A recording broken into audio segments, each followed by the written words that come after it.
आज सुभाष चंद्र बोस की जयंती है। पूरी दुनिया उनके शौर्य को याद और सलाम कर रही है। नेताजी के डर से अंग्रेज हमेशा थर थर कांपते रहते थे। उनके आक्रामक शैली के कारण अंग्रेजी हुकूमत हमेशा परेशान रहती थी। आज़ादी के इस मतवाले को कुल 11 मरतबा जेल जाना पड़ा। नेताजी मांडले जेल जाने वाले बाल गंगाधर तिलक और लाला लाजपत राय के बाद तीसरे भारतीय थे।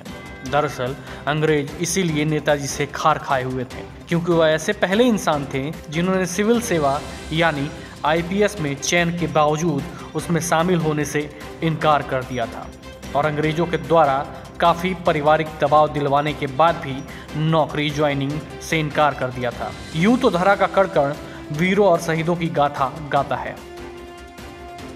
आपने आज़ादी के लिए लड़ने और अपना जीवन बलिदान करने वाले अनगिनत योद्धाओं के बारे में सुना होगा, पढ़ा होगा, लेकिन क्या आपने सुरेंद्र साय नाम सुना है?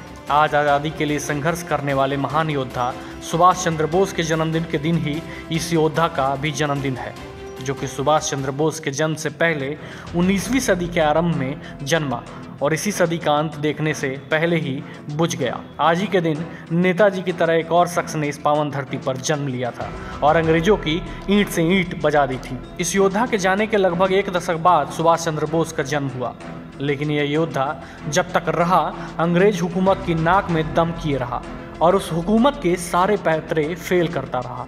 तलवारबाजी के धनी इस योद्धा ने हार मानना तो जैसे सीखा ही नहीं था। जेल ही इस योद्धा का घर रही और जेल ही अंतिम विश्राम स्थली भी बनी।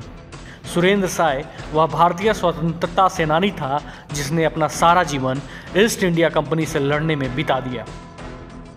सुरेंद्र साय उनके सहयोगी माधो सिंह, कुंजल सिंह, एरी सिंह, बैरी सिंह, उद्वत साय, उज्ज्वल साय, खागेश्वर दाओ, करुणार सिंह, सालीग्राम बरिहा, गोविंद सिंह, पहर सिंह, राजी घसिया, कमल सिंह, हती पनिग्रही और कई अन्य ने ब्रिटिशर्स से संघर्ष किया और ब्रिटिश शासन ने पश्चिमी उड़ीसा क्षेत्र का अधिकांश हिस्सा कुछ समय के लिए बचाए रखा।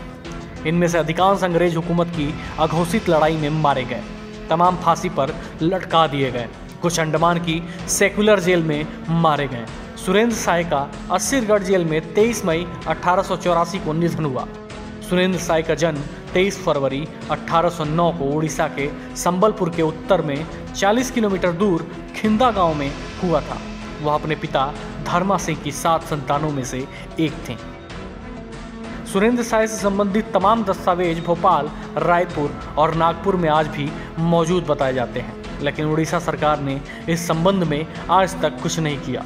उड़ीसा के बुरला में Veer Surendra Sai university of technology है। यहीं पर वीर सुरेंद्र साय मेडिकल कॉलेज भी है। 1986 में भारत सरकार ने इस योद्धा के सम्मान में डाक टिकट भी जारी किया था। Bureau report, parliamentary business.